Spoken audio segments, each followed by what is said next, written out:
Okay, good evening, everybody. As you can see, we have a smaller group than normal. That's what happens when you have summer vacation, and three of our council members are taking well-deserved vacations.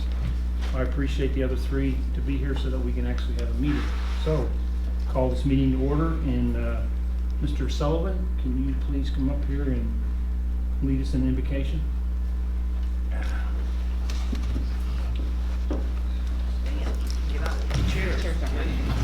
You gotta give us a little bit of time. Some of us are a little old. Gracious Heavenly Father, we thank you so much for this beautiful day that we enjoyed today, Father. We thank you so much for these men and women that serve on this council and their sacrifices that they make to do so. Father, they have important decisions before them tonight, and I ask your wisdom and your discernment to be upon them. I ask peace be given to them in the decisions that they make. Thank you so much for this great city and this great nation and those who are all over the world tonight defending the freedoms of this great land. Give them peace and protection as well. Thank you so much for the blood of your Son Jesus that was shed on the cross on our behalf. It's his holy name I ask these favors. Amen. Amen. Can you all join me in the Pledge of Allegiance? I pledge allegiance to the flag of the United States of America and to the republic for which it stands, one nation under God, indivisible, with liberty and justice for all. Okay, council members, if you'll indulge us tonight, it's very important that you speak clear and loudly into your microphones because they're recording it, and that's the only recording they have. It's not on Facebook or anything tonight, so we need to make sure that we talk loud and clear. Is that correct? Awesome. Okay. Thank you. I get a star for that one. Gold star. Cool. Okay, we're going to start out with the community-related announcements. Mr. Lyon? Thank you, Vice Mayor. Are you going to roll? I am, sir. The pictures aren't working, sir. Oh, okay. We're hoping to have some pictures. So last Friday we had the golf reopening. It was a great success. We were hoping to roll some pictures for those that were there. It was a beautiful morning, and we had Coach Mike Gundy from OSU, a Midwest City High graduate, and Taylor Googe who's a Carl Albert graduate. It's on the PGA Tour, so it's a very, very nice event, very well done, and appreciate all the council that attended and the citizens that came out for that. There's pictures on the front page of the website. Okay. I want to add something to what he just said too. It is on tape that the mayor did recognize the coach from OSU, and he said pistols firing, which he's never said that before. And I'm sure he had to go home and take a nap or something. But he finally made that comment, and it was videoed and it's recorded. And we actually asked him to repeat it, and he didn't realize why we were asking him to repeat it, but he didn't. He said it a second time. It's true. Okay, the annual Daddy-Daughter Date Night is this Friday, starting at 2 p.m. for daughters 3 to 14. Tickets are $15 a person. Light refreshments and a photo booth will be provided. Carriage rides will also be available for an additional cost. Our next Cruising for Coffee car show is August 20th at 8 a.m. in the Santa Fe parking lot. August 26th is our fourth Friday film at Regional Park. My understanding it is Addams Family 2 will be playing. And let's see, last is our sales tax check for the month of July, even though it's kind of late in the month. We haven't had a council meeting to announce this, but our sales tax for the month of July was up 5.67% year over year, and versus our projection, it is up 8.13%. So it's a good way to start our fiscal year. So we're happy about that. And with that, that's all my announcements. Is there any comments or announcements from the council? The one thing I want to recognize Josh Ryan and his staff. for the work they did at the golf course. That was, if you weren't there, it was a really neat event. The other thing I want to mention is before we have another council meeting, school opens up in Midwest City. In our police department, we've been assured we'll be paying close attention to school zones. That we can't ignore that, and so please be aware that school's open. I think we have some proclamations that the city manager's going to give.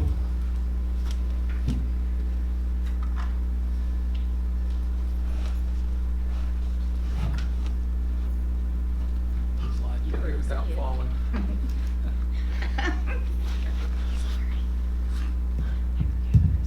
City clerk's on a roll tonight. I can tell. Shoot, there was a replacement last month. Yeah, that's right. Wasn't last month, it was just a few months ago. Well, Do you need some help? yeah, just give me a little spot here. Thank you.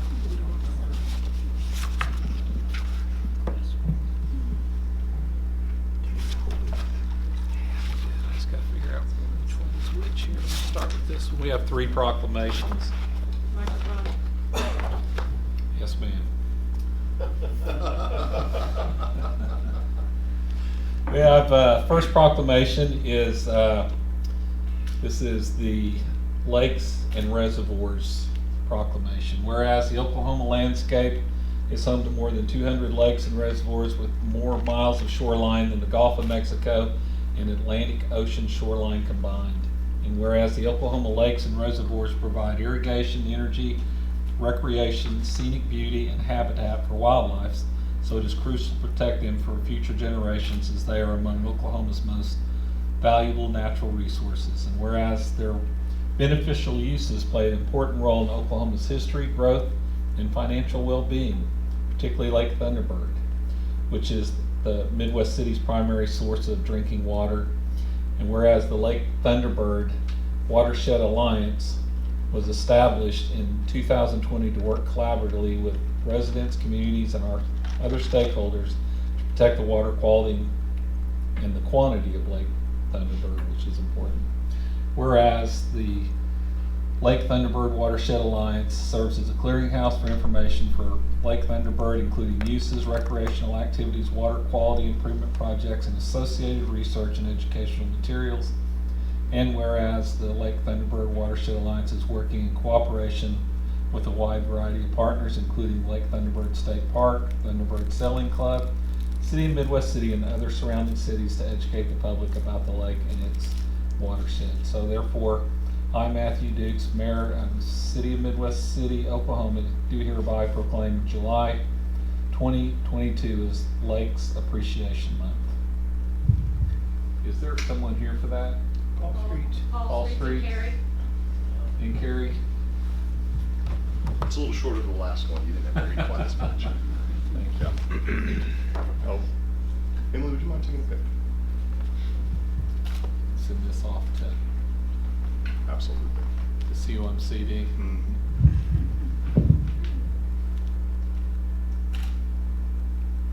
I want to thank Dr. Carrie Evenson, who helped draft the proclamation. Grateful. Thank you for the Right, thanks. recognition. Appreciate it.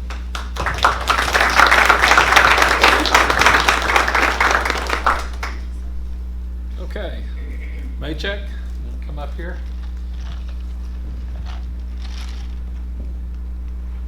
Here, Magic. Get through. How's it going?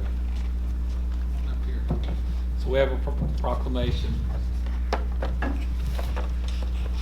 So whereas Maycheck Koyetsky began his career with the City of Midwest City in September of 1983 at the Water Resources, I'm supposed to use the microphone, sorry, Water Resources Recovery Facility, and is retiring after 38 years of faithful service.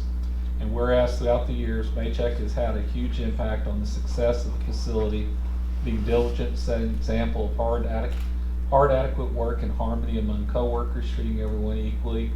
And whereas he is known for consistently trying to think of new and creative ideas that could improve the facility's overall effectiveness, keeping excellent documentation along the way and doing construction projects to save money. And whereas Maycheck is considered a valuable, dedicated member of our team and will be missed as he never complains and is very knowledgeable, needing very little supervision. Therefore, I, Matt Dukes, Mayor of Midwest City, Mayor of the City of Midwest City, do hereby proclaim July 27th, 2022 as Maycheck Koyetzky Day. Thank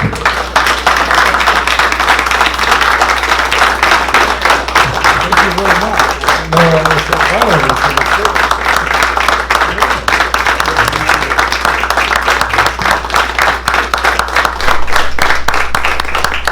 Let me,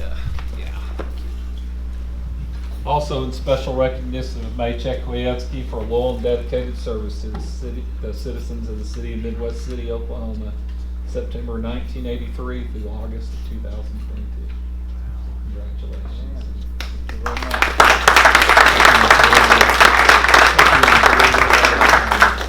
It's been a long time since days in Poland, you know. It took me 40 years to get to this point. Yeah, a long time. You worked for the city a long time. Yeah. We appreciate your dedicated service. All right, thank you.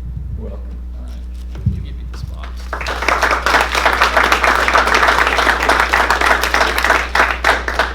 All right, Brian Phillips.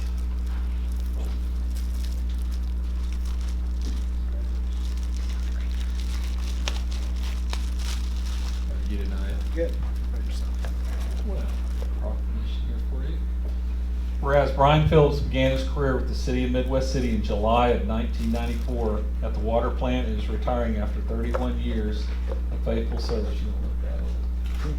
And whereas throughout the years, Brian has operated with an attitude of continuous improvement and professionalism, going out of his way to help when needed, such as repairing broken or damaged equipment at the plant. And during the February 2021 ice storm, he took over half the emergency calls, with his efforts playing a critical role in helping managers in the crisis. Whereas during the pandemic, he was exemplary in his vigilance to clean and disinfect the common areas to keep not only his fellow employees safe, but our public water, doing such training as the hazardous communications and chlorine tank safety refresher training.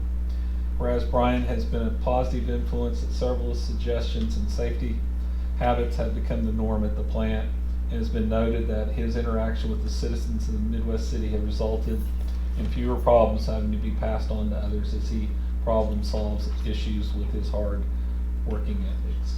So therefore, I, Matthew Dukes, Mayor of the City of Midwest City, do hereby proclaim July 26, 2022 as Brian Phillips Day. Congratulations.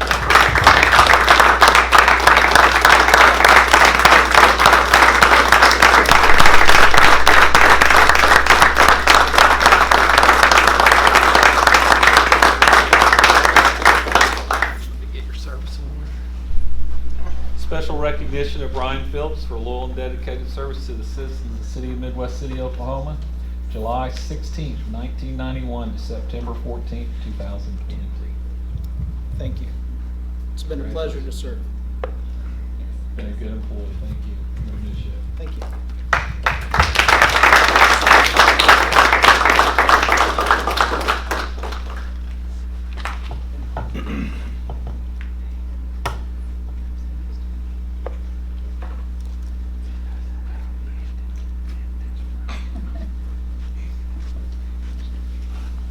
Some long-term employees with a lot of years of service that are just walking out of here tonight, like 60 years of history and long-term dedicated service in our city and the Public Works Department. So we really appreciate these guys, and you don't just replace these guys overnight. It takes a long time to gain the experience that they have, and you know, appreciate their support from Mark back there. He's the manager of the water treatment plant.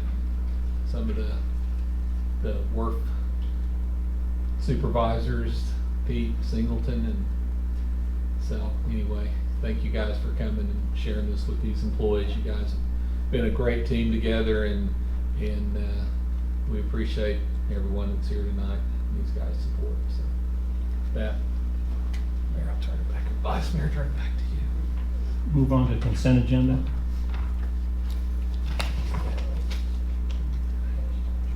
Yeah, you gotta read these items are placed. Okay. The consent agenda, these items are placed on the consent agenda, so the council, by unanimous consent, can approve routine agenda items by one motion. If any council member requests to discuss an item, or if an unanimous consent is not received, then item or items will be removed and heard in regular order. We're gonna pull number 8 and number 10 for discussion. I'd also like to pull 16 and 17. So I have number 8, 10, 16, and 17.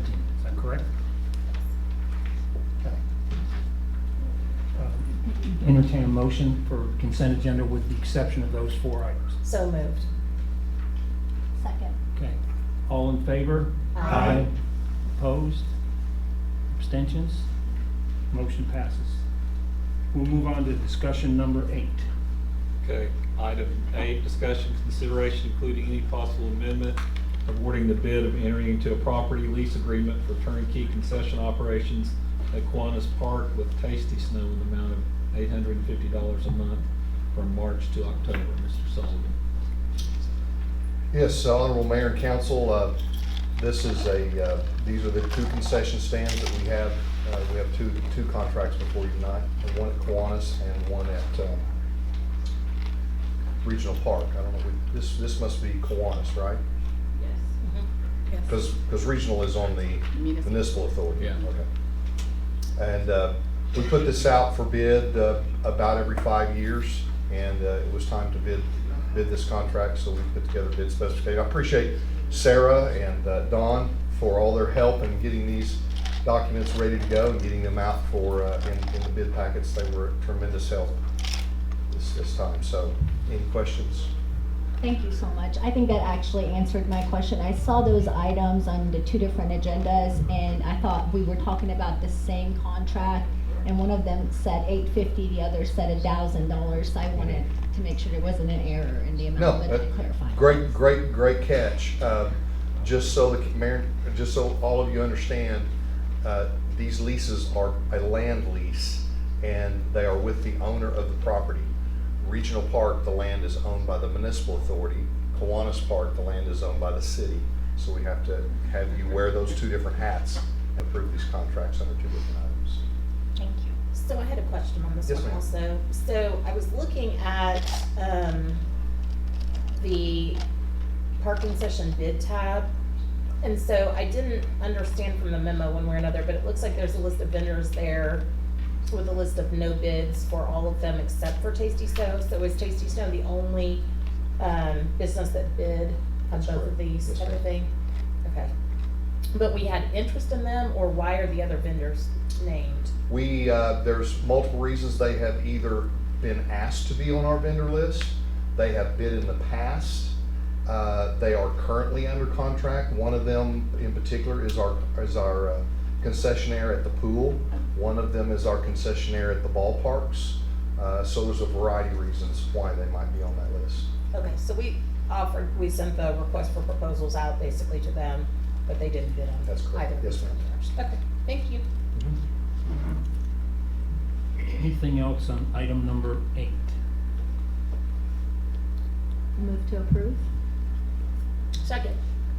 I have a motion and a second. All in favor? Aye. Opposed? Abstention? Motion passes. Move on to item number 10. Discussion, consideration for adoption, including any possible amendment of a memorandum of understanding for 2022-23 in the amount of $75,000 with the Boys and Girls Club of Oklahoma County Geek for the operation of the club site at Country Estate Elementary School located at 1609 Felix Place in Midwest City. Terry Kraft. Yeah, there you are. Honorable Mayor and Council, this is the first year for a Boys and Girls Club at Country Estates Elementary School due to the closing of Steed, and they were there for about 3 years. Prior to that, we were at Telstar Elementary for about 5 years. I'm happy to answer any questions. I just wanted to get some more clarity. Based on the memo that I read, it looked like we were doing an annual $75,000 for 2 different schools to access the programs. Is that correct? No, just the one, just Country Estates. The one at Telstar is another, that's a grant. That I think that that's is the paid for by confusion. the Boys and Girls Club. It's not anything to do with the city. Okay. Thank you for clarifying that, because I that's what I was trying to get more understanding of, that whether we were paying 75 for 2 sites but the other site was being funded through a grant program through the Boys and Girls Club separate. Okay. The only other question I had, obviously I think we've had some conversations about the need of after-school programs, particularly in struggling parts of town where we got single household parents. I want to encourage expanding these programs to the best of our ability and partnering up with groups that can maybe offer us services. But I also wanted to ask to see if the $75 could be turned into an annual application process for qualifying program providers, and to see if we could create a more diverse, equal, I guess, search process for who these contracts may be going to. That might be something. This has you been might wanna an address. ongoing discussion for several years. Sarah, you weren't involved in it earlier, but the issue that we've had, number one, is getting a commitment from the school system to house it. And correct me if I'm wrong, we try to stay out of the selection process so that it doesn't become a political football. And we allow the school system to identify what they think is the school that needs it the most. And that's what happened when it went to Steed, correct? When Telstar was closed, Mid-Dell School Systems identified Steed. And then now that Steed is closed, it was actually, and it took some encouragement from the mayor to get this even done this time, because the school system they weren't dragging their feet, they weren't as receptive as they had been in the past, because there's another program there at the school. Is that correct?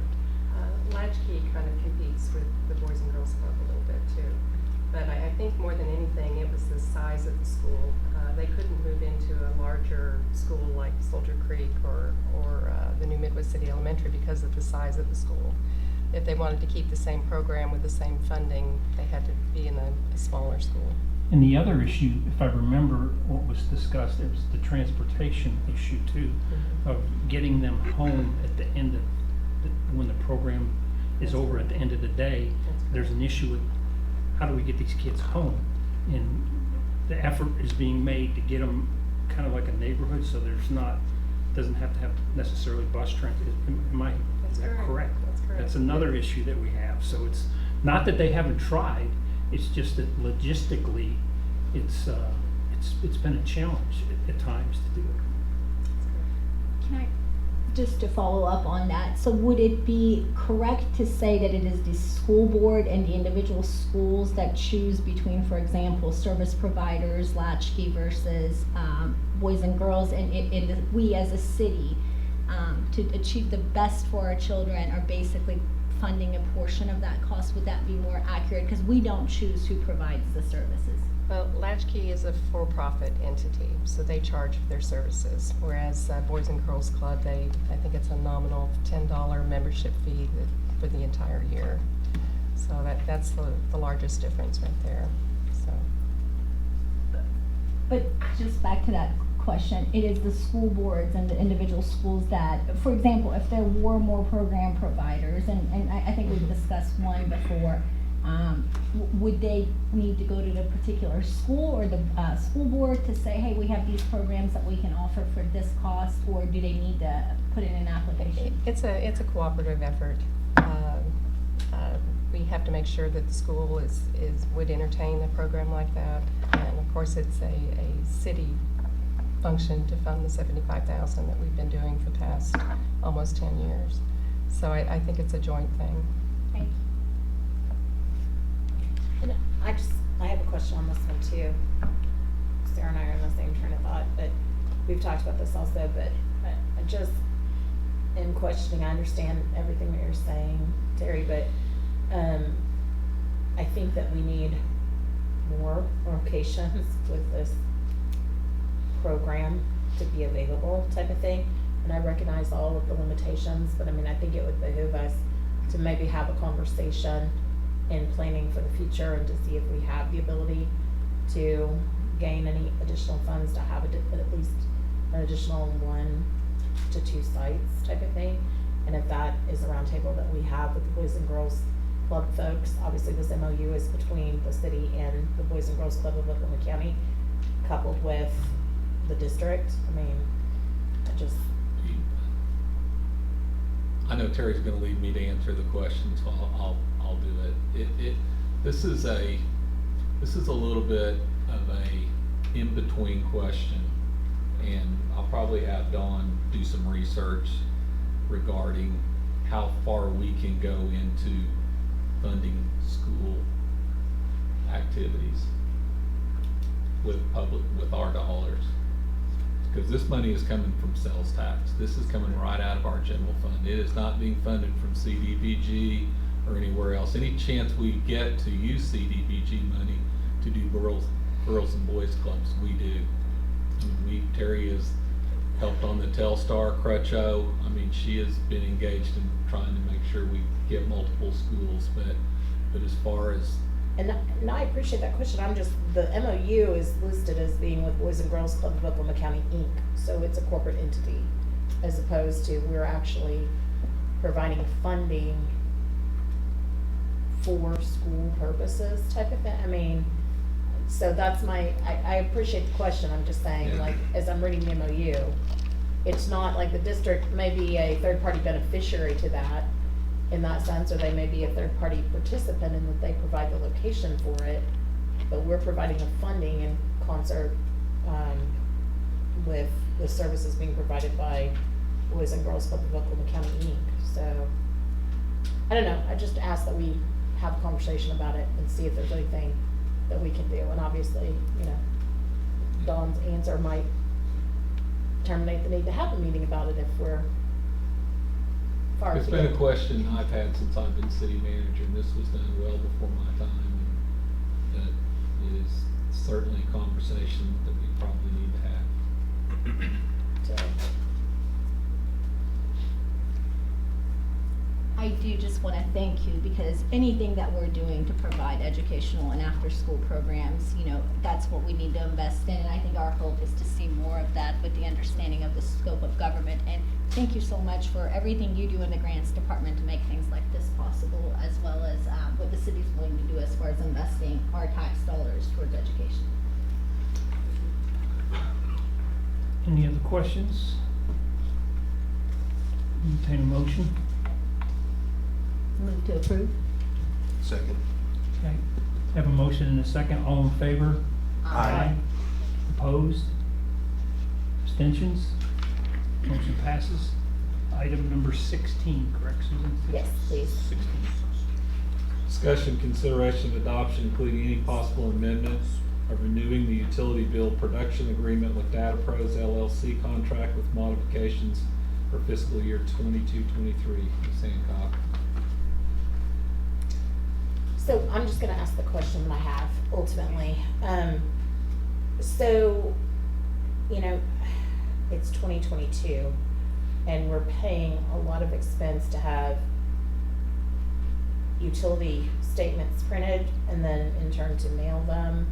And so my question is about how much of a push have we had and or can we do in order to push people into receiving electronic statements and hopefully thereby reducing the costs. I have not looked into the electronic services part, but there is still a cost to do electronic services, and I don't know if it's any more cost efficient, and a lot of the citizens appreciate a paper bill, so it could be something I could look into for next, like when If we they got get to a bid. choice, they can have a choice of a paper bill or electronic bill. Yeah. They Right. don't- But I just meant it to actually have a push to, that you see a lot of go green, enroll in e-bills, et cetera, type of thing, e-billing. So, and I understand there are a lot of folks that prefer paper and I get that. I just know that from a business perspective, cutting down the cost for printing and mailing both, you know, if there's a savings there. And I know that we've done this, you know, with my workplace type of thing. So, and I know that there was substantial savings gained from doing it that way. So that's really just my ask about this. I don't have a To problem look with into that. it. Yeah, The we'll look production, I into it for just- next year. Yeah, we can do that. And with that, I'd move to approve the item. Vice Mayor? Second. Okay, all, have a motion and a second, all in favor? Aye. Opposed? Abstentions? Motion passes. Number 17. Discussion and consideration including any amendment of reappointing Dave Herbert and Russell Smith to the Midwest City Urban Renewal Authority for an additional 3-year term to end on July 22nd, 2025. Okay, so my question on this item goes to the issue of where each of the individuals serving on the urban renewal are from. And again, it's as listed, mayor appointed and council approved. But again, I don't see any definition in terms of they are or are not Midwest City residents, and they are or not from what particular ward, which has been a point of discussion in terms of trying to balance the representation on our various committees. Robert, you want to answer this? There's 5. I think we have 7 members. There's 5. There are 5 commissioners. I don't know, I've never checked into the code as far as residency requirements within They're all different residents. wards. I understand, but I mean within particular wards. They're not, there's not a orders on that. So they can be chosen at large? Yes, by the mayor. These are 2 very qualified individuals.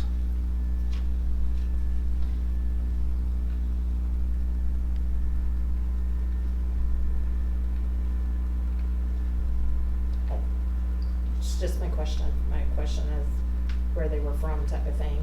And I understand there's maybe no requirement that be in place, but we've certainly had conversations about this issue, and about having a balanced representation on these committees.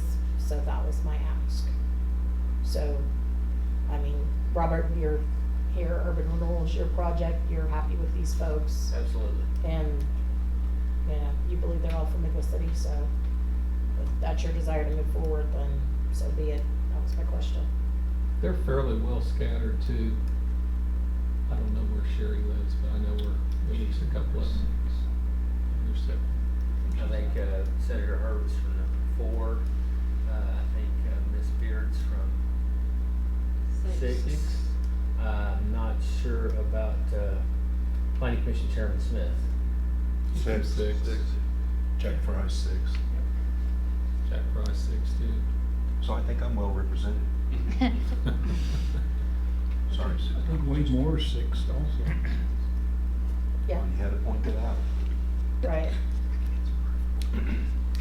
So, Ms. E, just so you know, the Urban Renewal Authority is set up not by city ordinance, but by state statute.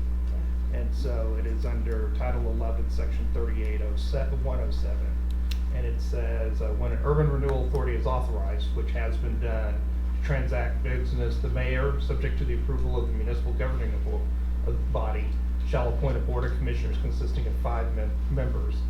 The term of each such commissioner shall be for 3 years, except members first appointed, and then they stagger them. So that's what the state statute says for appointments.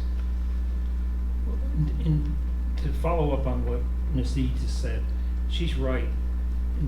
Within the last 6-8 months, we've looked at the boards and commissions within the city. And there was some that were, they weren't equally distributed across all the wards. And we are trying very hard to get them back to where, especially when there's 7 people on a board, that each one of the council members has an appointee on the board, because, you know, if something comes up in your ward, you'd like somebody that represents you, that lives in your ward, to be there to speak for it, because, you know, just like on the traffic commission, it's easier if there's somebody that lives in Ward 1 or Ward 2, my ward, or any of our wards, that drives through the area that they're asking for traffic control device. So that's not a, you know, I support what Susan's saying. It's a little harder to do when there's just 5, but we are working very, very hard to get them. When there are 7, that it's every single person on this horseshoe has a representative on it. Now, it's gonna be incumbent on us, when that opening comes up, that we get somebody to fill that slot. Because part of the problem that we've got, where it was one ward had a couple people on it, one didn't have any, is that they couldn't get anybody from the other ward to serve, and they had to have somebody. So it's on us, the members of the council, to get somebody that's qualified to sit on that board. And that's, and like I said, Susan and I have had this discussion, the mayor and I have had this discussion, I know we've had it with you, Tim, and we are working towards getting those boards and commissions equal across the board. And that's, I mean, no offense to Rick, but I mean, it sounds like he's got a staff of folks that are serving on this board, and I appreciate the fact that they're willing to serve. I know it's for no compensation, and appreciate their time, and there are a lot of talented individuals that are in this list. It's just a matter of, in terms of, you know, we keep bringing the same people onto committee without ever introducing anybody new and giving other people the opportunity to serve. And at some point, similar to what we experienced tonight, where you have people who walk out who have 40 years of experience and 39 years of experience, basically, that knowledge base goes away. And if we haven't brought any other, excuse the phrase, new blood into these, or onto these committees, we don't have folks that are trained and that are well-versed in these issues. So that's my issue. That's why I raise it. I will say 2 of the members that probably, I don't know how long it's been that they've moved into your ward, but I know 2 of them, one of them built a house and another one moved from Ward 2 actually, so. Anyway. That's great. Any other questions or statements, comments? I do want to say, when we come back to discussion items, I have a similar concern about something different, but I understand the argument of equal representation on boards and bodies that represent different portions of our community, and how we balance that out and having further conversation. I guess that falls back in your lap, Tim, as far as coming up with solutions as we move forward. And I think Pat is correct. I mean, I know as a new member of this body, I've been struggling to also identify folks that are willing to dedicate the time to serve on the different committees and have some knowledge and passion for the subject matter. I think we have a couple of positions coming up next year anyway, so maybe that's a chance to give you some time to maybe try to identify some people, have a discussion with the mayor, and maybe make some suggestions for people in your ward or other wards. Yeah, I agree. I will just say the Urban Renewal Authority is not that I'm advocating that we stack, that they're stacked because the people moving into his ward moving out east, but those people, a lot of those people are former mayors, and Urban Renewal Authority is not for the beginner. I'll just leave it at that. Anything else? Noted that, I'm Yeah. sure we'll discuss this Sure, further, because yeah, absolutely. we have discussed it, in fact. Entertain a motion. Motion to approve? Second? I have a motion and a second. All in favor? Aye. Opposed? Abstentions? Motion passes. I think that's the end of the consent agenda. We'll move on to discussion items. Discussion item number 1. Public hearing, discussion, consideration, and to provide information and answer questions pursuant to Title 62, Section 859 of the Oklahoma statutes regarding the establishment of increment district number 3, City of Midwest City, Oklahoma, in consideration of MTG Property Holdings LLC and Centrillion Proteins LLC request for development finance assistance in constructing a 55,000 square foot food processing plant near 7210 Northeast 36, and in consideration of Global Turbine Systems request for economic development finance assistance to develop a maintenance, repair, and jet turbine overhaul facility near 7450 Northeast 23rd Street. Mr. Coleman and Mr. McMahon. Thank you. Honorable Vice Mayor Byrne and City Councilors, you may remember we started courting two large industrial companies probably about 18 months ago into one of our most economically challenged parts of town. As part of the agreement, we agreed to certain incentives that provided infrastructure assistance, development finance assistance, and some improvements within the corridor. In December of 2021, you all authorized the creation of our third tax increment finance district, the North Side Increment District. You may remember that we have one active district currently, the Sooner Rose District, and that the Downtown Redevelopment District was closed out about 5 years ago. So we put together the 7 taxing entities that draw ad valorem revenues from this district. In January of 2022, they were formally appointed by the City Council to the Local Development Act Review Committee. Subsequently, they appointed 3 citizens at large to serve also on that committee. Beginning in March and continuing until May, we sat and debated the merits of the project plan that you see before you tonight in an ordinance.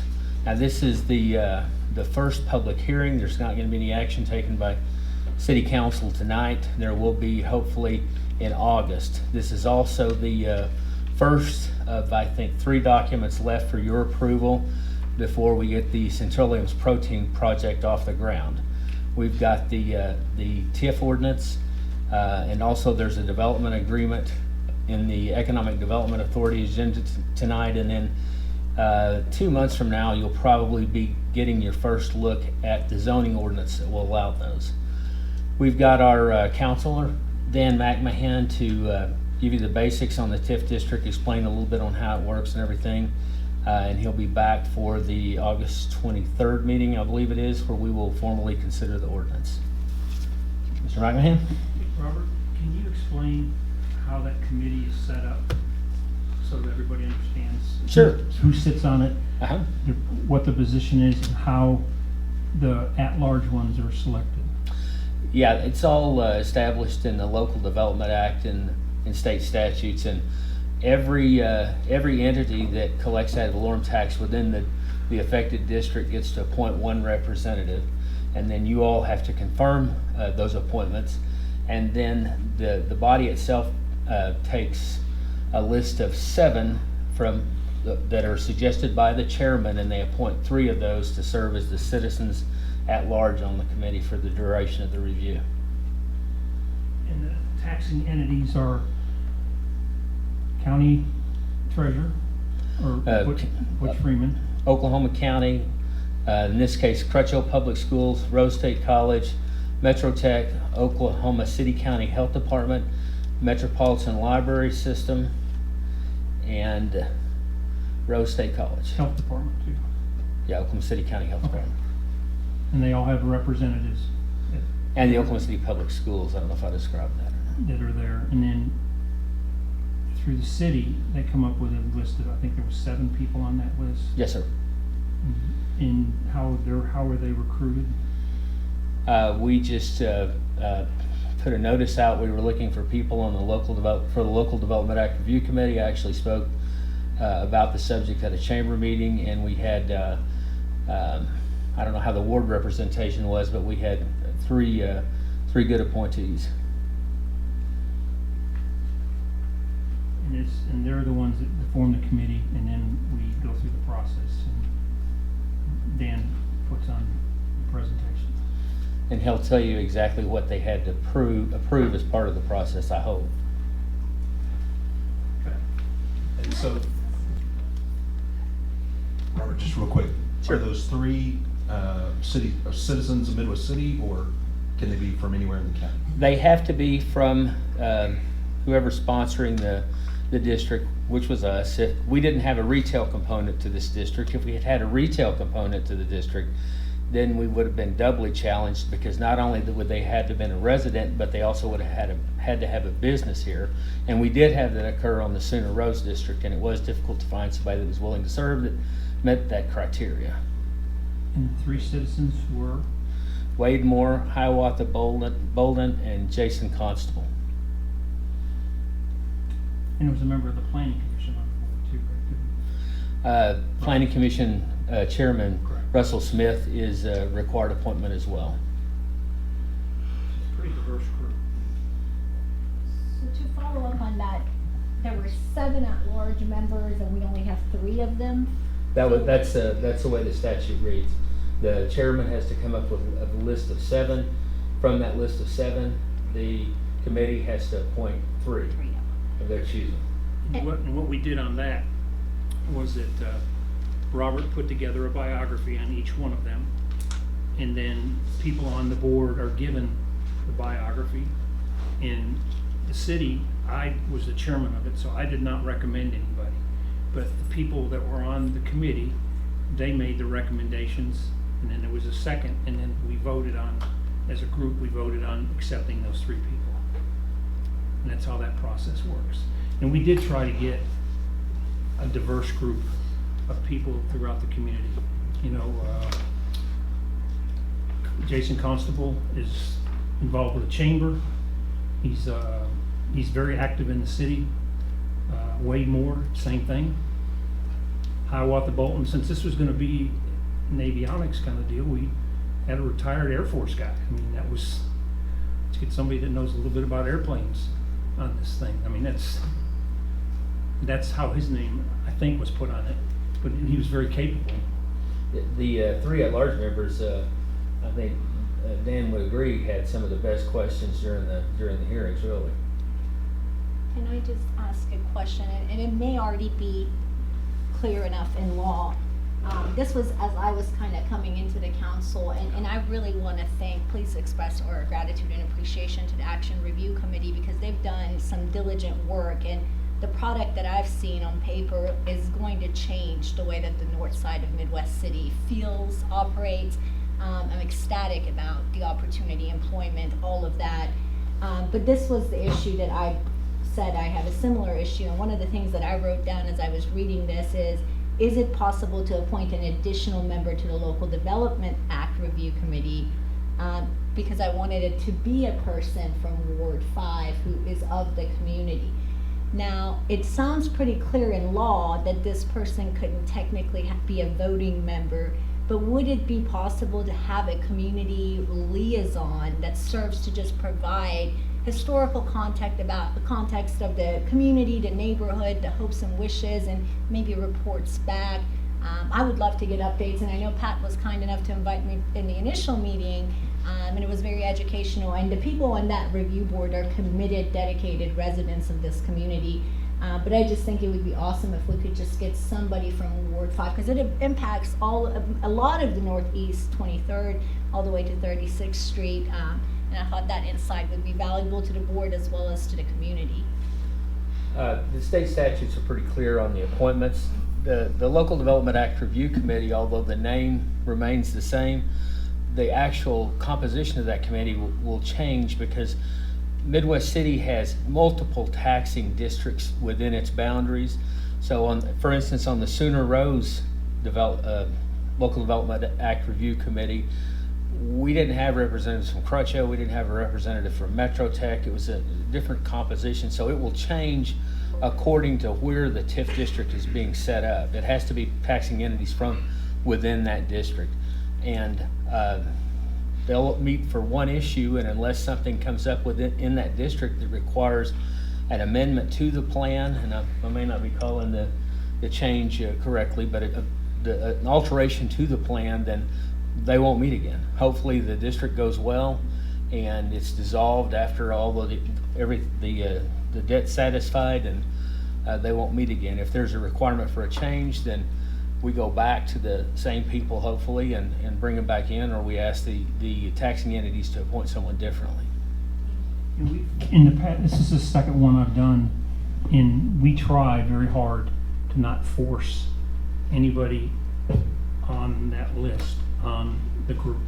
We have 7 qualified people, and we don't make, I have yet to make a recommendation. I didn't disagree with who they did, but on neither one of the 2 boards that I've been on, I don't recommend anybody because everybody on there's qualified, and overqualified.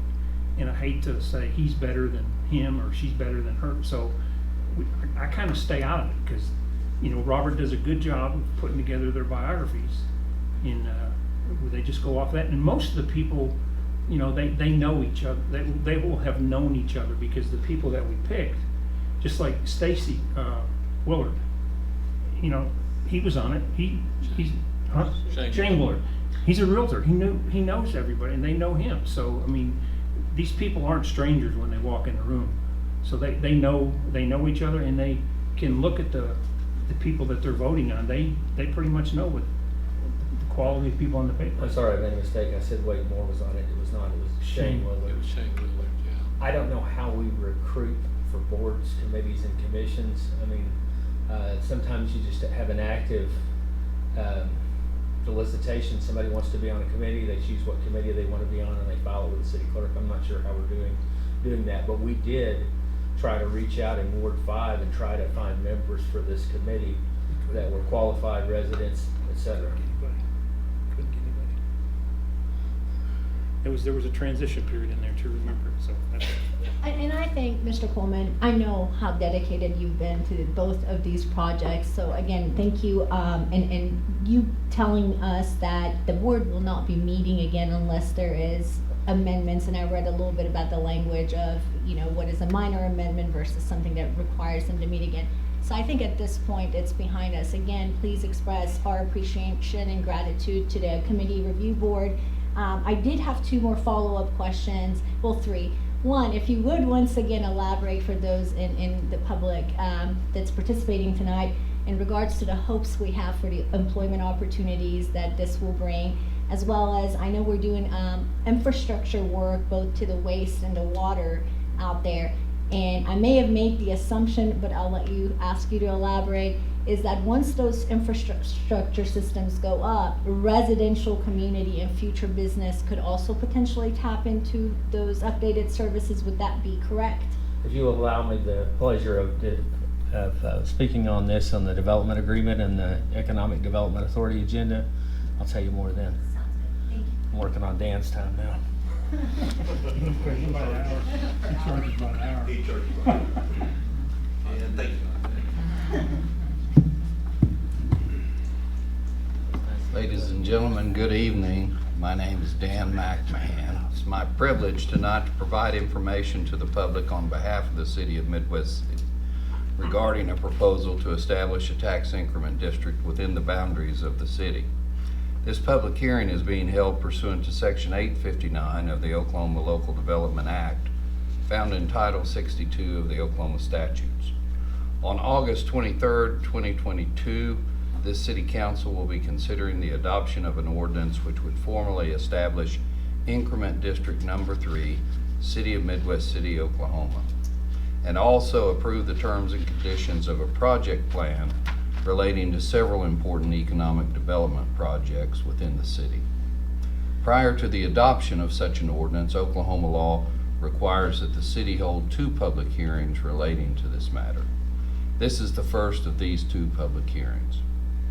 As stated by Section 859 of the Local Development Act, the purpose of this public hearing is to provide information to the public regarding the proposed ordinance adopting the project plan and the related tax increment district, and to respond to questions that anyone may have regarding this proposal.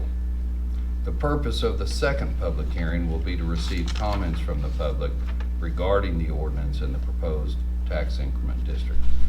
This second public hearing will be held in this room on August 23rd, 2022 at 6 p.m. as part of that night's regular City Council meeting. The ordinance being considered would approve the terms and conditions of a project plan relating to Increment District Number 3, City of Midwest City, Oklahoma, and would create a tax increment district within the corporate boundaries of the city. Under Oklahoma law, a tax increment district is a special type of district in which certain incremental tax revenues are used to pay for project costs which benefit the district, or in the alternative, to pay principal and interest on any indebtedness which has been incurred for the purpose of paying such costs. Once these costs or the related indebtedness has been paid, then these incremental tax revenues flow back to the original taxing jurisdictions.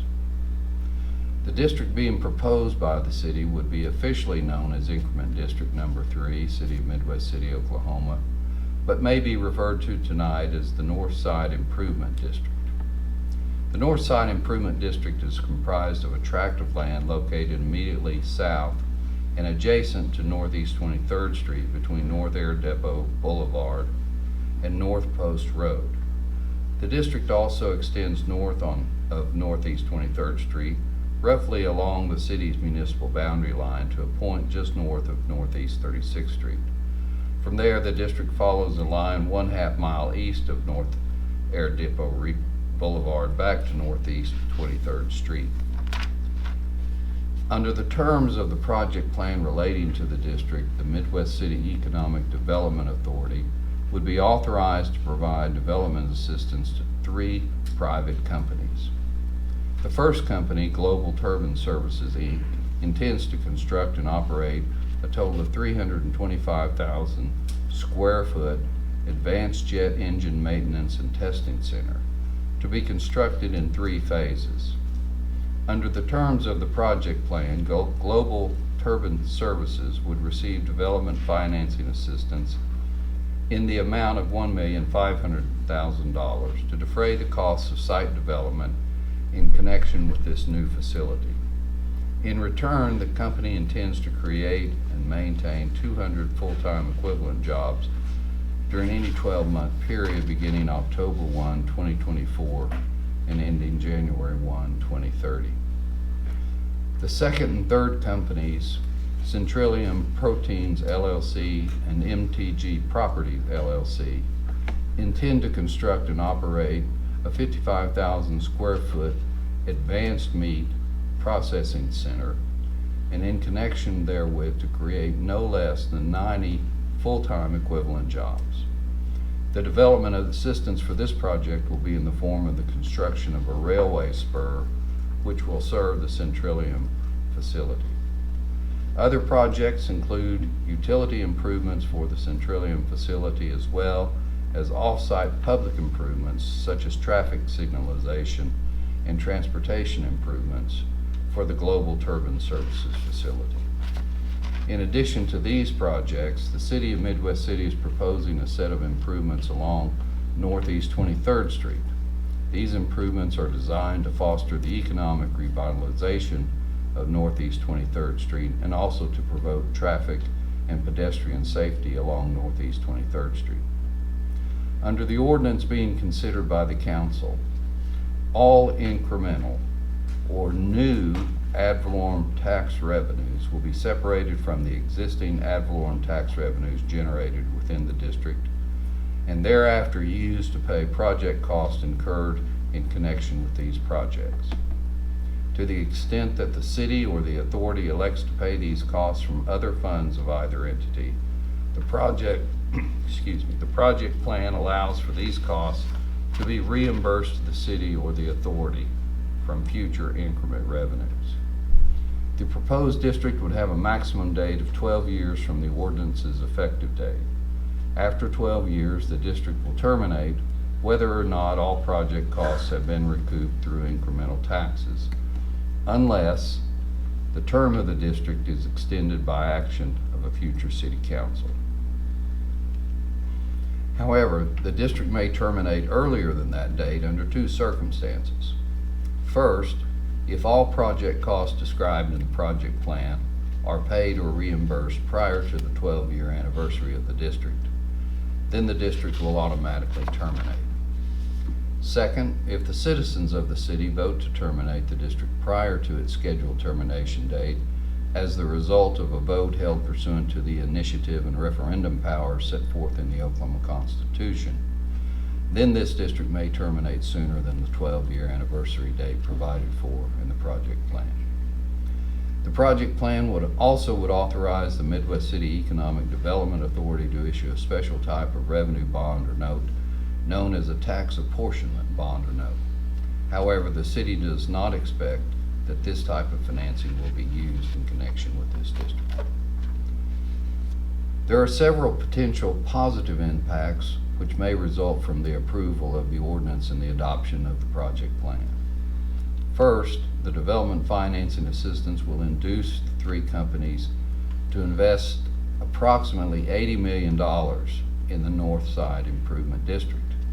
And this investment, which will create a significant number of temporary jobs in the construction-related industries. Second, the city estimates that approximately 300 full and part-time jobs will be created within the increment district once construction of all the project facilities is complete. Third, this new investment by these three companies will give rise to new ad valorem tax revenues from within the proposed tax increment district. The project plan estimates that almost $12 million in new ad valorem taxes will be generated during the 12-year term of the district. And when this district expires, these new revenues will benefit the ad valorem taxing entities. The use of tax increment financing in this fashion also has several additional advantages. First, no tax dollars, which are now being received by any taxing jurisdiction, will be utilized to pay for any of the proposed project costs. Only increases in ad valorem tax revenues generated within the boundaries of the district will go towards the payment of these costs. Second, the creation of this tax increment district will not cause an increase in tax rates for existing ad valorem, sales, and use taxes levied within the district. And third, there will be no new types of taxes imposed as part of this plan.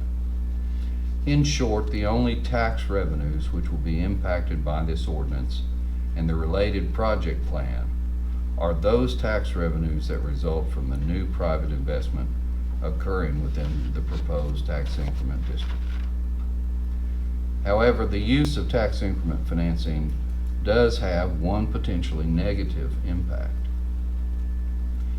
If it is the case that significant private investment, either by these three companies or other private entities, will be made within the boundaries of the district in the next few years without the need for any development assistance by the city or the authority, then the incremental tax revenues generated from that private investment might have accrued anyway.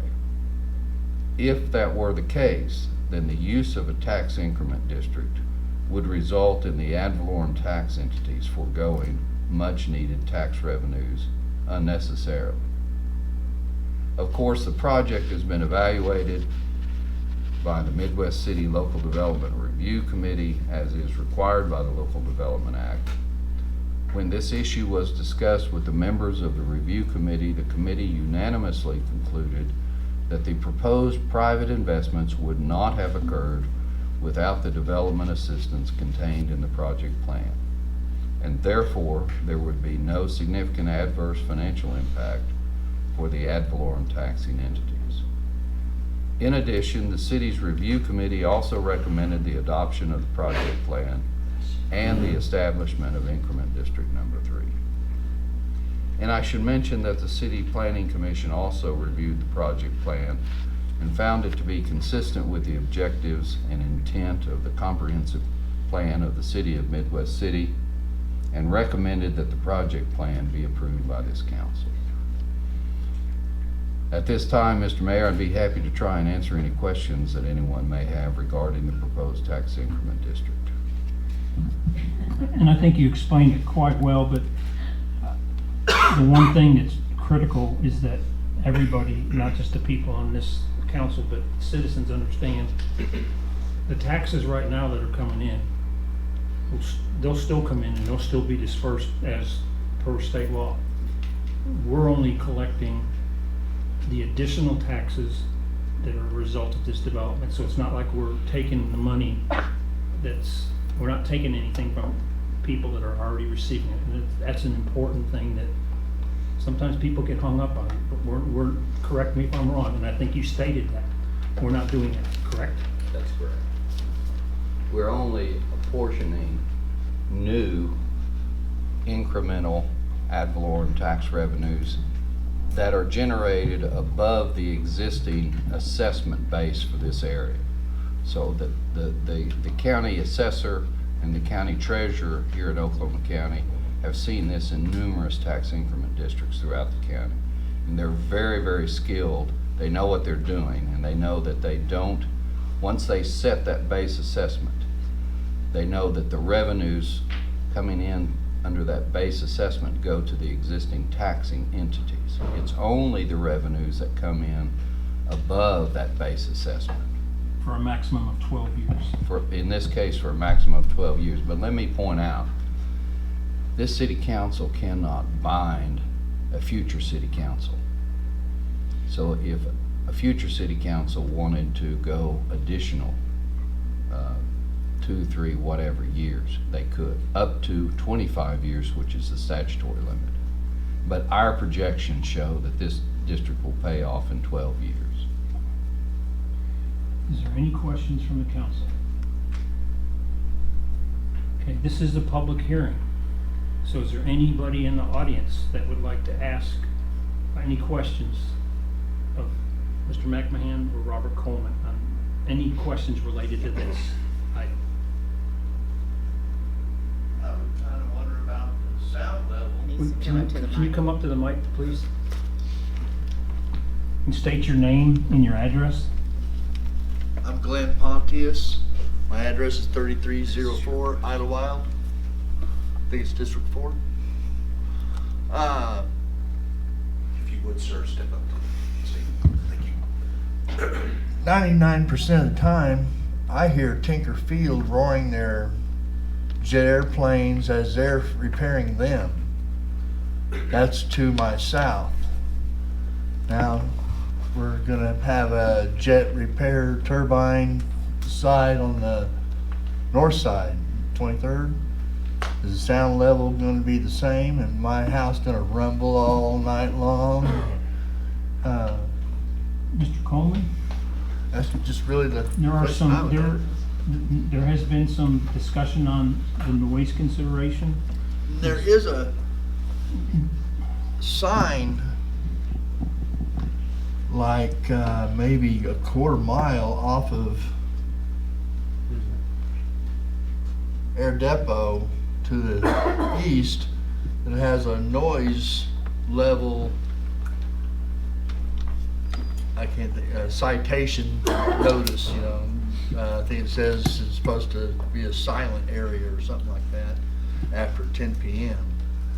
And so it's like, well, it's got to be some kind of joke because we can hear Tinker Field all the way to past Reno anyway. Robert, do you want to address the noise issue?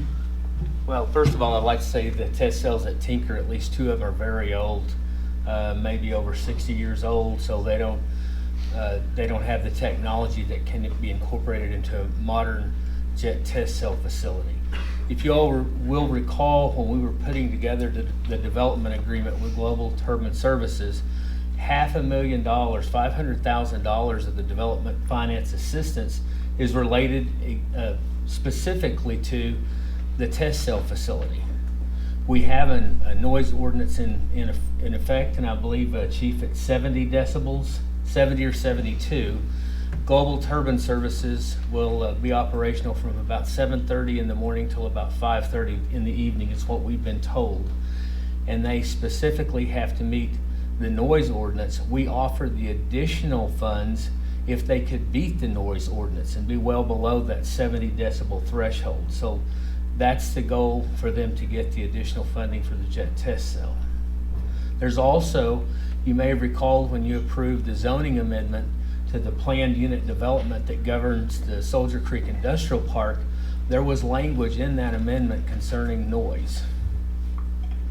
And I assume that the city, through you and how this works, will continue to monitor this, especially since there's money attached to a noise issues. Certainly. So this will be something that will be continually monitored. Okay, sir, does that come close to answering your question? Trust me, it's been discussed, and it was discussed at the review committee too about the noise.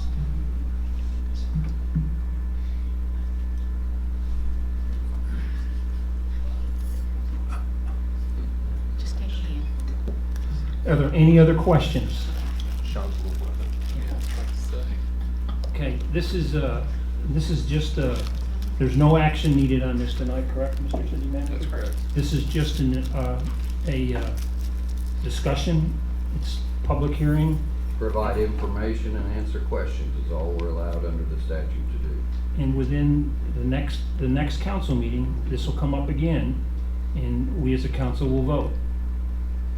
So if there's any questions from the council or any, And the council's free to ask questions at any time. They're not prohibited from asking questions at the next meeting. But if there's no more questions from the public, then the first public hearing will be concluded. And we need to advise the public that the second public hearing, that's required by the Local Development Act, will be held during the August 23rd, 2022 meeting of the Midwest City Council, which meeting is now scheduled to begin at 6 p.m., with the public hearing to be held at that time or soon thereafter. At this second public hearing, any person who would like to speak regarding this proposed ordinance or tax increment district will be given a chance to do so. Thank you, Mayor. Mr. McMahon, thank you very much. I know this is tedious for us, so I know it's probably even more tedious for you. I will say this is the second time that I've had the privilege of working with him on a TIF. It's surprisingly that there's people on that committee that sit on other TIF committees, and to a person they all say how organized this man is and how easy he is to work with, and the information flow that he makes it very easy for us to understand and proceed with this, and thank you very much. Move on to discussion item number 2. Discussion and consideration for entering into and approving, including any possible amendment for professional services with Plummer Associates, Inc. in the amount of $299,365 to provide survey and design services for a future utility service to serve some trillium proteins in the water resource recovery facility. Mr. Bundy. Thank you, Mr. Lyon. This item is to hire engineering consultant to provide water and sewer to the Centrillium and the wharf. Yeah, we have to vote on this one. This is located where? Thank you, sorry. The water line for the city currently ends at Northeast 23rd Street, so we would take the water from Northeast 23rd Street all the way to Northeast 36th Street. To support the project, Yes, to support that very project, and also to provide some sewer from Centrillium to our wastewater recovery facility. And to provide water to our wastewater recovery facility, because right now we're on Oklahoma City water out there, so this would allow us to have our own city water at the site. Are there any questions from the council? I'm gonna ask the same question I always ask every time it's a big 6-digit number and it has engineering in front of it. This is not a project that we can undertake to do in-house with regard to the survey and design services for this utility extension, is that correct? That is correct. We cannot do that in-house right now. So if you're sensing a theme, I'm just building a theme over and over again with this, which is one more. Any questions from this side of the thing, or any statements or lobs at me? Robert, do you have something to say? I would like to say this is a very complicated project because it involves probably 4 creek crossings where there's a tremendous amount of water flow. In addition, we do have a food processing facility that is in very close proximity to the wharf, as you call it, and having a firm we're under contract with that has experiences in these specific areas is going to be a great value, and Plummer brings that to the table. And I appreciate that, Mr. Coleman, I do. I just, again, every time we bring up a high 6-digit figure to do engineering services type of thing, it just rings my bell, so just asking the question. Any other questions? I would entertain a motion. Move to approve? Second. Have a motion and a second. All in favor? Aye. Opposed? Abstention? Motion passes. Item number 3. Discussion consideration for entering into and approving, including any possible amendment for professional services with Freeze and Nichols Inc. in the amount of $296,000 to provide services for the East Side Sanitary Sewer Study. Bundy. Thank you, Mr. Lyon. So this engineering survey, sewer survey study is to look at our east side, which is served primarily by lift stations. This is in response to a lot of the development pressure that we've been having out that way, and to understand what our capacity is, what our future needs will be, and how we are going to get to that point. This is also something that we cannot do in-house. It's going to involve not only just engineering, but also flow monitoring through dry and wet seasons. The consultant is going to meet with staff, go through some as-builts, do some extra survey. They're going to do a lot of in-depth work in our sewer system.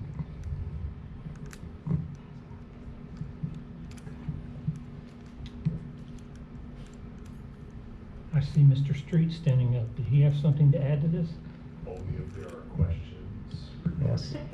This is something we've discussed with the council, and Move to approve. I have a motion. Second. Okay, I have a motion and a second. All in favor? Aye. Aye. Opposed? Abstentions? Motion passes. Discussion item number 4.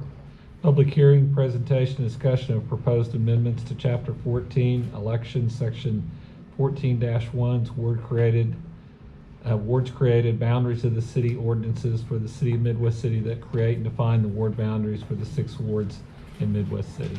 Mr. Mish. Thank you, Mr. Vice Mayor, members of the council. This information was presented at the last city council meeting. It was handed out. There was a brief description. If you may recall from that meeting, every 10 years when the federal census is done, we are required to take a look at the populations of each one of the wards within the city of, within any city, but for us, the city of Midwest City, and to determine whether the populations of those wards are substantially equal in population.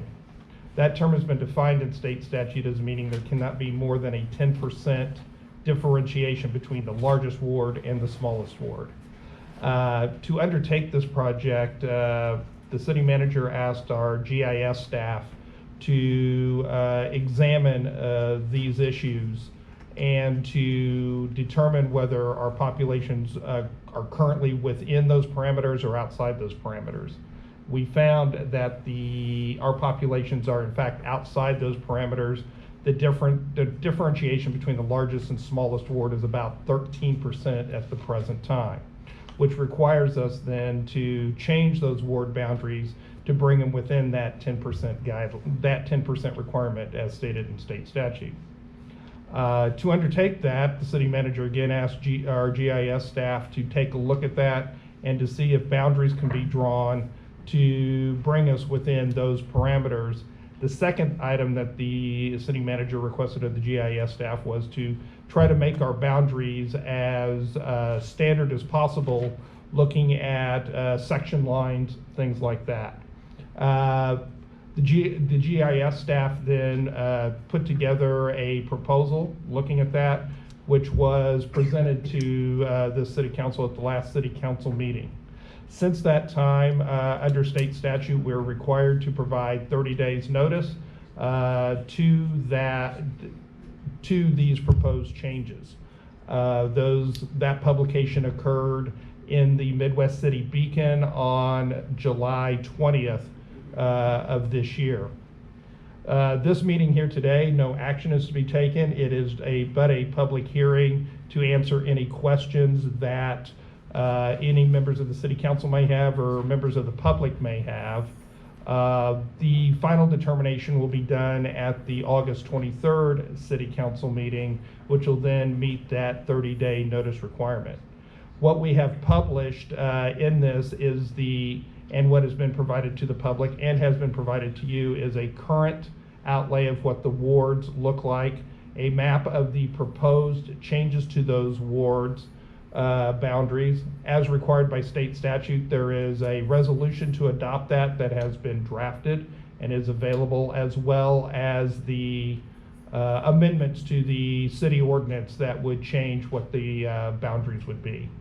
With that, I or Mr. Lyon would be happy to answer any questions. I would point out that there was no council influence on this map. No one from the council saw this map. This was done by the GIS staff, and it did not go through any particular council member, just for the record. This is a public hearing. If there's anybody in the audience that wants to make any comments, ask questions about this, we're not voting on it at this time, but if you have comments or anything you'd like to bring up, you're welcome to do so at this time. I do want to speak. I'm speaking for myself, but I'm sure I'm speaking for the rest of the council, that it's important that we're transparent. It's important that we as a council don't get in the middle of things and try to influence things like this. I'm thankful that we had staff on board that could do this, and we could look people in the face and honestly say we had nothing to do with these boundaries, because I think that's really important that we took that position, and we did. There wasn't anybody that had any involvement in this, and that's the way it should be. And I'm not comfortable with thinking that's done in very many places, but it was done here. State your name and your address and pull the microphone down. I don't have many problems with that. My name is Marcus Hayes, 4416 Bonaparte Boulevard. My question was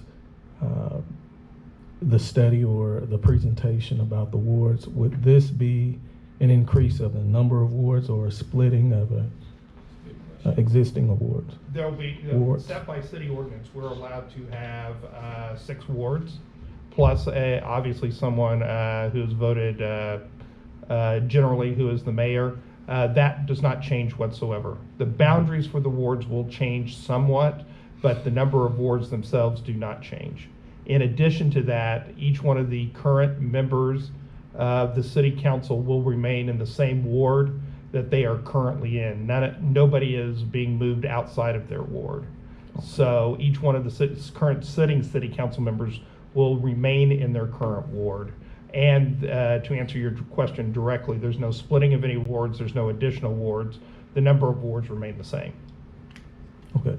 So when you say there's going to be an effect to the boundaries, does that mean some of the wards will encompass more area? More and less. To give you an example, Mr. Favors' ward, Ward 6, is currently the largest ward that we have. So he is going to be losing some population, whereas the other wards then will be picking up population. The one thing I didn't say, and I should have, was with these changes, as I said in the beginning, we're about 13% apart between the largest ward and the smallest ward.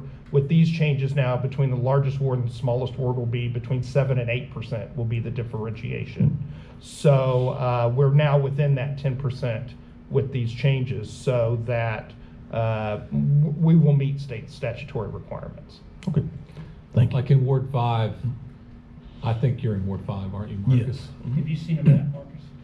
I have not. Yeah. So basically, Ward 5 goes all the way down 10th Street. Where it stops at Air Depot now, it'll go all the way down 10th Street to Sooner.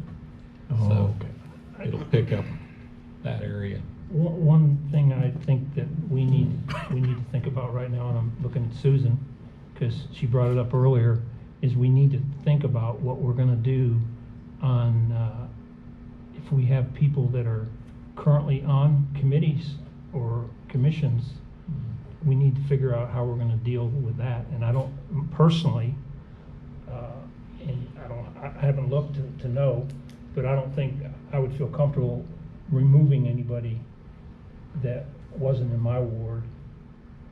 But that's just me. I mean, I think that's something we need to probably be prepared to discuss, because if somebody's in my ward and is a member of a committee, I would hope that we would at least let them finish out their term before we, but that's a discussion item for us to figure out. That's what I would recommend also. Thank you.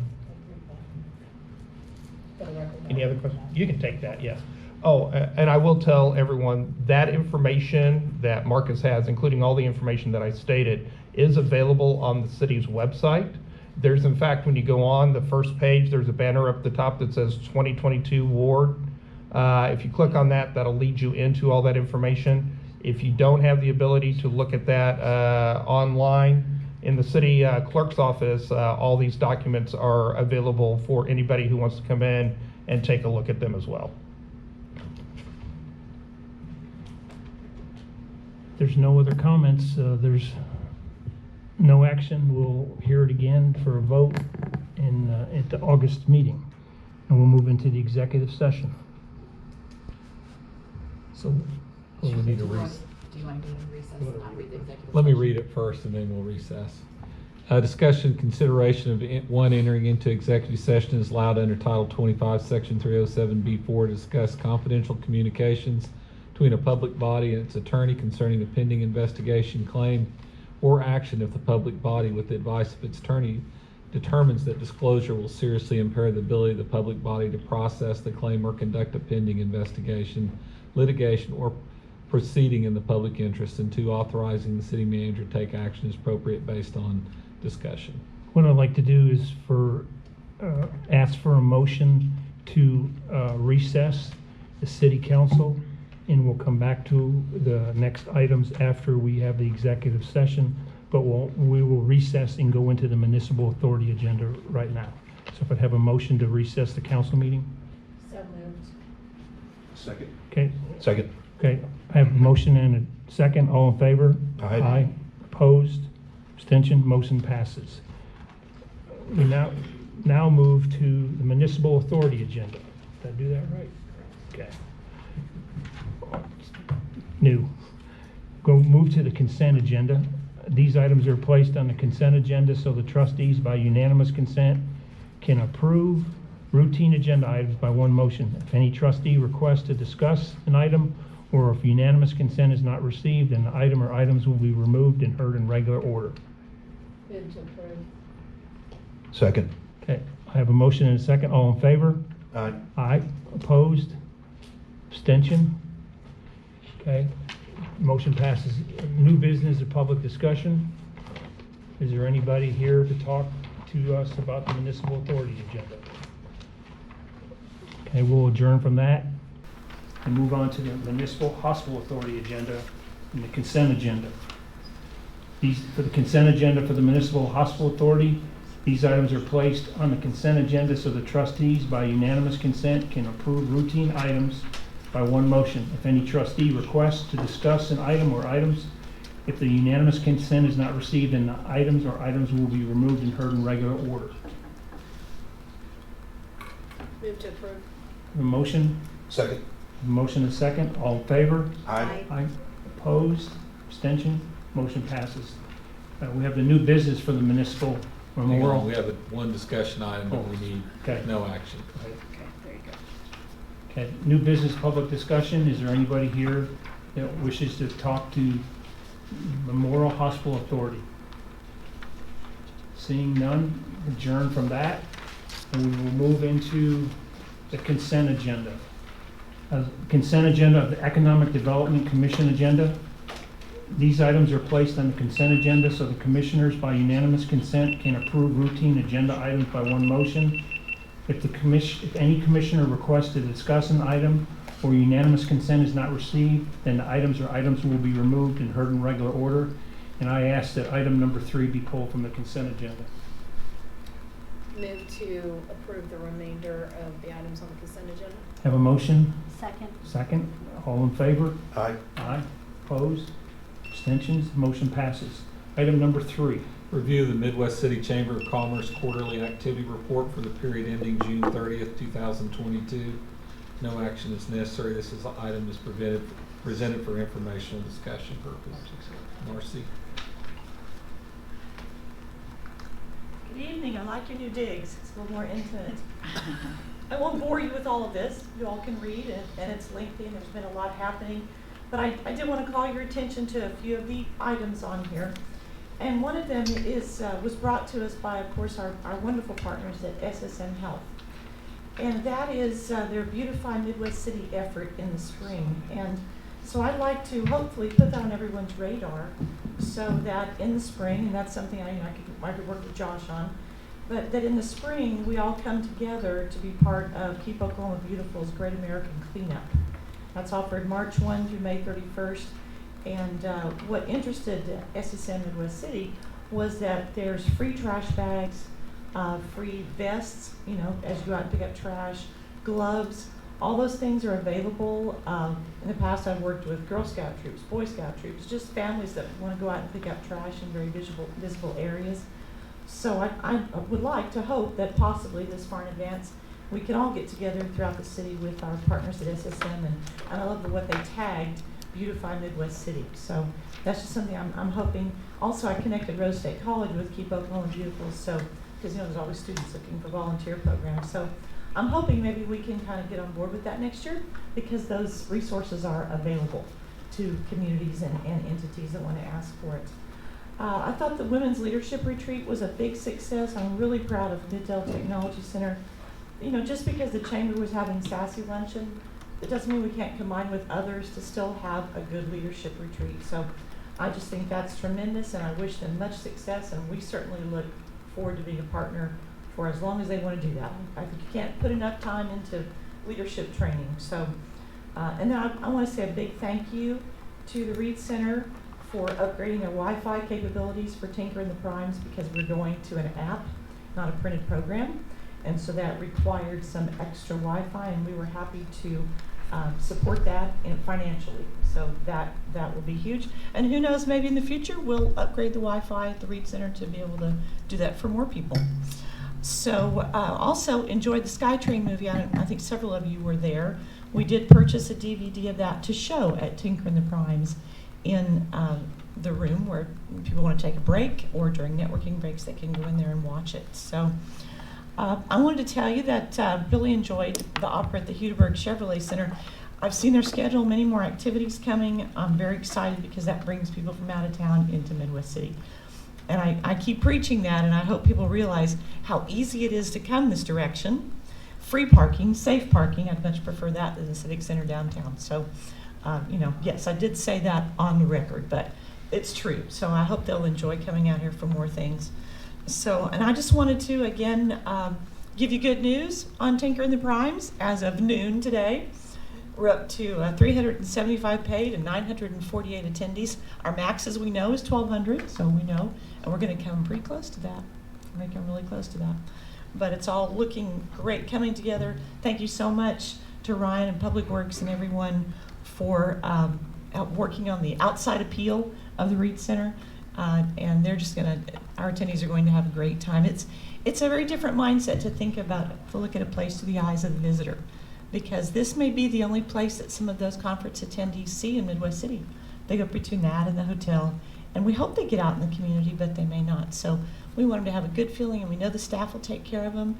And I just thank you so much, your crew, for also helping take care of them. But and very exciting about the golf course. That was a wonderful. I'd never seen that tee off as a grand opening. I thought that was fantastic. What a nice touch. So I think we have a lot to be proud of. And as I said, there's lots of details there. You're welcome to read it. And I've done so many other things I can't even remember what I've forgotten. So if you have any questions, I'll be glad to answer them. But I really greatly appreciate our partnership. I have 2 items for you, Marcy, and I printed it off, but I forgot it. I marked down the deal with the Midwest City cleanup. Mm-hmm.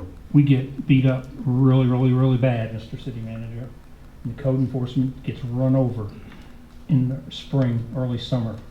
And I think that that program that they've got would be a huge asset to help get the load off the code enforcement, because before the weeds get 4 foot high, if we could get that program implemented in Midwest City, I think that would be huge.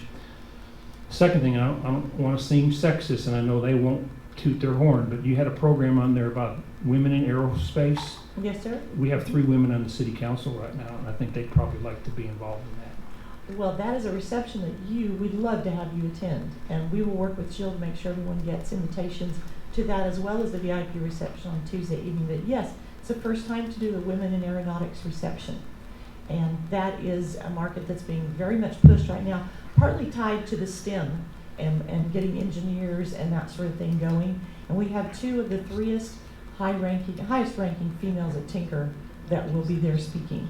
So and then Lieutenant General Hurry, who is also on the program on Wednesday, she's coming in early and is coming to that reception. But you will all get that through Jill. We'll have all the dates and times for that reception and the Tuesday evening reception. We would love to have you join us. Absolutely. Well, we have 3 of the highest ranking females in Midwest City too, so. Well, there you go. Yes. Yes.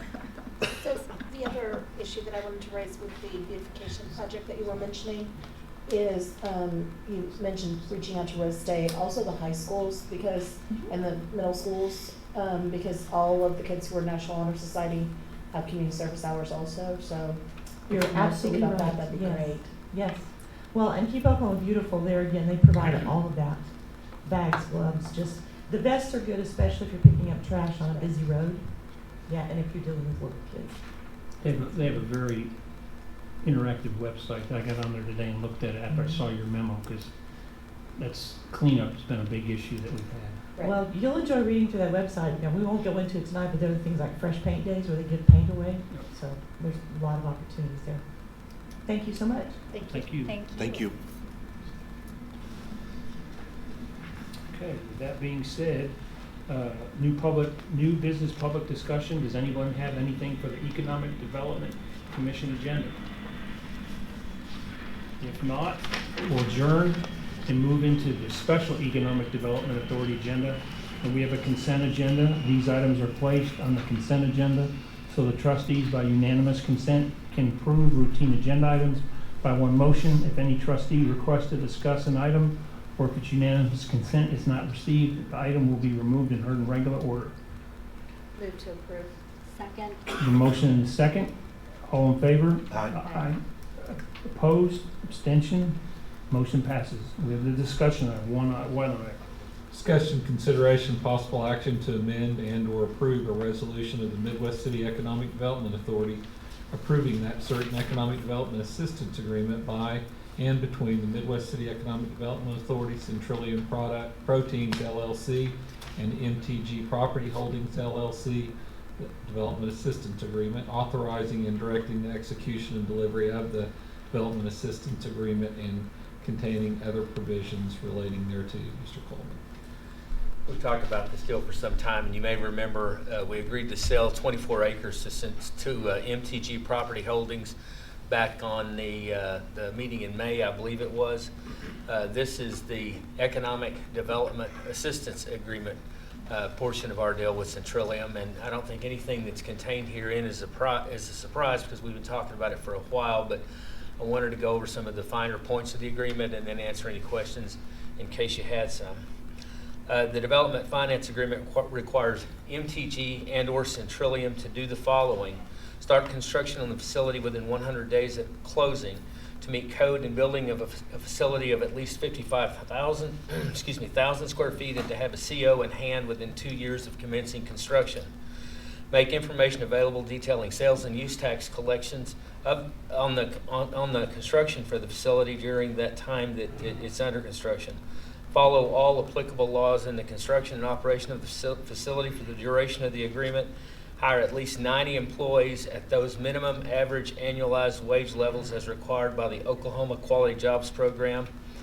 They had to agree to disconnect from the Oklahoma City Water Utilities Trust and to join the Midwest City water distribution system within 90 days following official notification that local water service is available. And lastly, they have to retain the facility for at least 3 years following the date that Centrillium creates at least 90 jobs. Now, our obligations are as follows, and we've talked about these earlier, is to pay for the utility extensions to get connections to the property line. And it doesn't appear we're going to have to ante up for telecommunications or electric service or gas. The connection points have yet to be determined, but the volume is such that I think our partners in the private sector utilities are going to make those connections for us. We do have to build a lift station to get the wastewater across the creek to the water resource recovery facility. That's going to require a lift station and force mains with a price tag of around somewhere in the $1.6 million range. The water system is already there as far as Oklahoma City goes. I think as was noted earlier, we have a facility that's on that. We'd like to get both of them on our water. It's quite a project, and it's going to be a little expensive, probably to the tune of $1.5 million. And then lastly, we've got to pay for the rail spur to serve the facility, and that has to be available for traffic within 1 year of the plant opening. Councilwoman Bannon, you had some questions concerning the connection to those facilities. The lift station will serve a line that will go to the east of the Centrillium plant, and we're hoping to extend that up to the Northeast 36th Street right-of-way, because there's probably at least 10 acres on the north side of Northeast 36th Street that could still be drained by that same sanitary sewer lift station. It will require a bore at a later time. I don't know if we have money to go under the road at this time, and we don't have a prospect over there. We've got some people we've spoken to, but there's an oil well to deal with across the street, and there's also railroad tracks that divides our 72 acres on that side of the property. The path of the water main really has yet to be determined. Plumbers made a suggestion on a way that it may go. We're going to try to save as much money as we possibly can on that. It could involve a connection to the backside of the water resource recovery facility.